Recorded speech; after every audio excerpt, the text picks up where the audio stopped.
नमस्कार, मैं registered pharmacist Megha ढाके मेघाज इन्फॉर्मेटिव चैनल में आप सबका स्वागत है। आज का हमारा टॉपिक है बच्चों पे देश के प्रति कैसे संस्कार लगाएं। जब भी संस्कार की बात आती है तो संस्कार बचपन में ही बच्चों में लगाना बहुत ज़रूरी है। अगर आप सोचते हो कि बच्चा थोड़ा बड़ा होने के बाद या फिर 7-8 साल का है और उनमें अब कुछ अच्छी आदतें हम डालते हैं या फिर कुछ अच्छे संस्कार उनको देना चाहते हैं तो वो थोड़ा डिफ़िकल्ट हो जाएगा। बिकॉज़ जब साल के हो जाते हैं तब वो एक अपनी सोच बना लेते हैं और उसी सोच के साथ वो सर्वाइव करने की कोशिश करते हैं, जीने की कोशिश करते हैं। इसीलिए कहा जाता है कि जब भी आप अपने बच्चों पे संस्कार देने की सोचते हो तो आप बचपन से ही उनको संस्कार दीजिए। अपने बच्चों की व्यक्तिमत्व को निर्माण करने के लिए शिक्षा, दिशा, अच्छी आदतों तथा नैतिक मूल्यों के साथ साथ अच्छे संस्कार देना उनको बहुत ज़रूरी है। तभी जाके वो बड़ा होने के बाद एक अच्छा इंसान और देश के लिए एक अच्छा नागरिक बन सकता है। हर एक बच्चे के अंदर देश की भक्ति की भावना होना बहुत ज़रूरी है और होनी ही चाहिए। बचपन से ही बच्चे के अंदर यह संस्कार डाले कि का सबसे पहला कर्तव्य उसके देश के प्रति है। तो ये था आज के टॉपिक का इंट्रोडक्शन और अभी देखते हैं कि किस प्रकार से हम बच्चों में देश के प्रति संस्कार लगा सकते हैं। तो सबसे पहले है कि आप अपने बच्चों को बचपन में ही नेशनल एंथम सिखाएं। बहुत से हम पेरेंट्स जो होते हैं बच्चों के सबसे पहले गुरु होते हैं, उनको नेशनल एंथम सिखाना बहुत ज़रूरी है।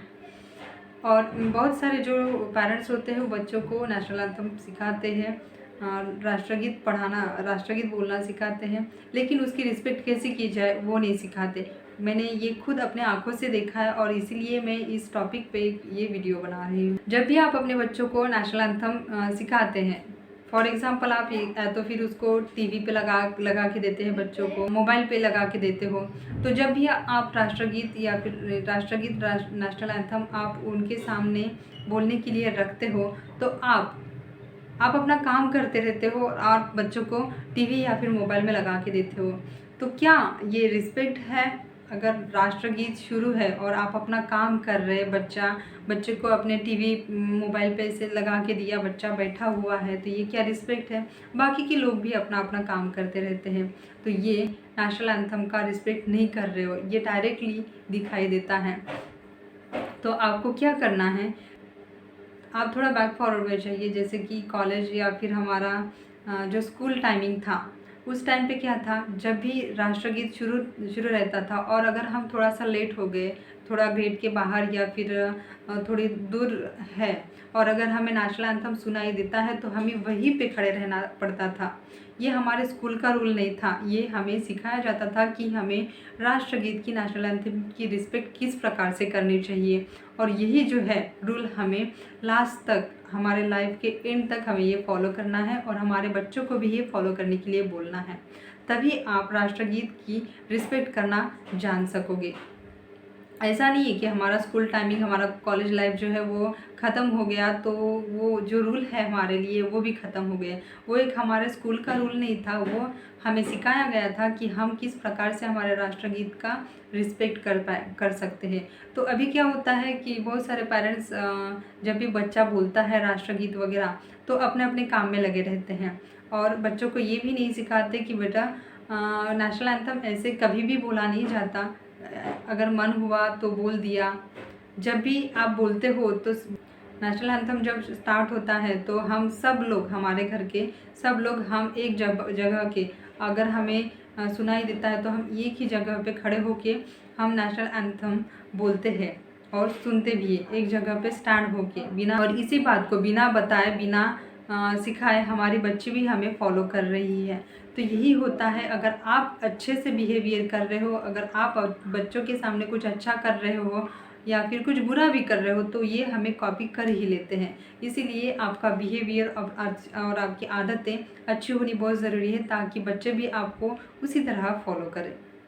जब भी आप अपने बच्चों को नेशनल एंथम बोलना सिखाते हैं, उनको ये एक बात भी सिखा दीजिए कि जब भी आप नेशनल एंथम बोलते हो, राष्ट्रगीत बोलते हो, तो बीच में से ही उसको छोड़ना अच्छी बात नहीं है। अगर आप बोल रहे हो स्टार्टिंग से लेके एंड तक आपको वो बोलना ही बोलना है। और अगर आप बोल रहे हो तो आप एक जगह पे खड़े होके बोलिए, ना कि इधर उधर घूम फिर के। और अगर आपका बच्चा अगर नेशनल एंथम बोल रहा है तो आप भी खड़े होकर वहीं पे नेशनल एंथम पूरा कंप्लीट होने तक आप वहीं पे खड़े रहिए। ये मेरी रिक्वेस्ट है और ये आपको सिखाता है कि आप अपने देश के प्रति आपके बच्चों पे कैसे संस्कार देते हो। सेकंड पॉइंट देखते हैं देश के प्रति संस्कारों का। हमारे देश के नागरिकों को गंदगी करने से, कचरा करने से कैसे रोक सकते हैं, कैसा हम अपना देश साफ सुथरा रख सकते हैं। आप अगर ट्रैवलिंग कर रहे हो तो ऑब्वियसली बच्चे हो या फिर पेरेंट्स स्नैक्स खाते ही है, और स्नैक्स खाने के बाद बच्चे जो है बाहर फेंक देते हैं रैपर्स। ये किससे सीखा जाता है? जब हम उनके सामने ये ऐसे चीज़ें करते हैं, ये ऐसे बिहेवियर करते हैं, तभी बच्चे ऐसा करते हैं। अगर कभी आपने उनको रोका है कि बेटा ये ऐसा करना बिल्कुल सही नहीं है, क्योंकि इसी कारण हमारा जो देश है बहुत ही गंदगी बहुत गंदा होते जा रहा है। जहाँ देखो वहाँ गंदगी हमें दिखाई देती है। मुझे नहीं लगता कि पेरेंट्स जो है ऐसे कुछ उनको सिखाने की कोशिश करते हैं, क्योंकि ये जो चीज़ें हैं स्नैक्स के जो रैपर्स बाहर फेंकने की जो आदतें होती है वो पेरेंट्स से ही मिलती है उनको। अगर आपने कभी भी ऐसा किया है कि हम अगर कुछ स्नैक्स खाएं और अब जो रैपर्स है वो अपने पास ही रखें और घर पर जाने के बाद डस्टबिन में डालें, या फिर आसपास कहीं पे हो तो डस्टबिन में डालें। अगर आपने ऐसा 1-2 बार भी किया तो भी बच्चा आपका डायरेक्टली कॉपी कर लेता है। हमें इसी और आप ये मत सोचिए कि मैं एक वीडियो बनाने और मैं एक वीडियो बनाने के लिए मैं ये सब कुछ आपको बता रही हूँ। हम ये जो कुछ भी मैंने पहले से लेके अभी तक और आगे भी मैं जो भी वीडियोस बनाऊंगी वो मैं खुद हमारे घर में फॉलो करते हैं, इसीलिए मैं वीडियोस बनाती हूँ। और मुझे जेन्युइनली लगता है कि सच में सराउंडिंग के लोग जो है वो उनकी जो मेंटालिटी है वो थोड़ी चेंज होनी चाहिए, और उनकी मेंटालिटी चेंज हो जाएगी तो वो बच्चों में भी अच्छी आदतें, अच्छे संस्कार देने की कोशिश करेंगे।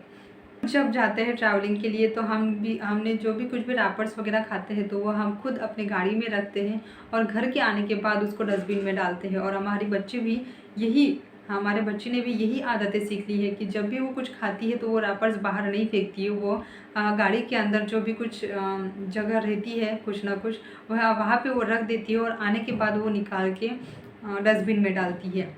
और इनडायरेक्टली जो है मुझे ये कहना है कि अगर पेरेंट्स आपको अगर लगता है कि हमारे बच्चों में अच्छे संस्कार, अच्छे आदतें होनी चाहिए, तो मुझे लगता है कि आपका बिहेवियर वैसे होना चाहिए, आपकी आदतें, आपके खुद के संस्कार वैसे होने चाहिए, तभी जाके बच्चा आपको फॉलो करेगा। ये संस्कार अच्छे, अगर आपकी आदतें अच्छी है तो मुझे नहीं लगता कि आपको कुछ सिखाने की ज़रूरत है, वो ऑटोमेटिकली उनके अंदर आ ही जाते हैं। पहले ही बोला है कि जो पेरेंट्स होते हैं वही पहले गुरु होते हैं बच्चों के, इसलिए आपको अपना खुद का बिहेवियर, आपको अपनी खुद की आदतें वैसी रखनी पड़ेगी जैसे कि आपकी एक्सपेक्टेशन है बच्चों से।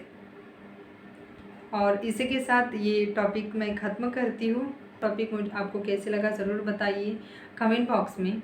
ऐसे नहीं, पर्सनली आप मैसेज करके आप मत बताइए, कमेंट बॉक्स में ज़रूर बताइए। आपको नेक्स्ट जो वीडियो है इसी के रिलेटेड रहेगा, बट जो संस्कार थे अभी आज के वो देश के प्रति थे। अभी नेक्स्ट जो है संस्कार वो एक अच्छा इंसान बनने के लिए उनमें कौन से संस्कार होने चाहिए, इस रिलेटेड रहेगा। तो नेक्स्ट वीडियो ज़रूर देखिए। तब तक मैं नमस्कार, जय हिंद, जय महाराष्ट्र।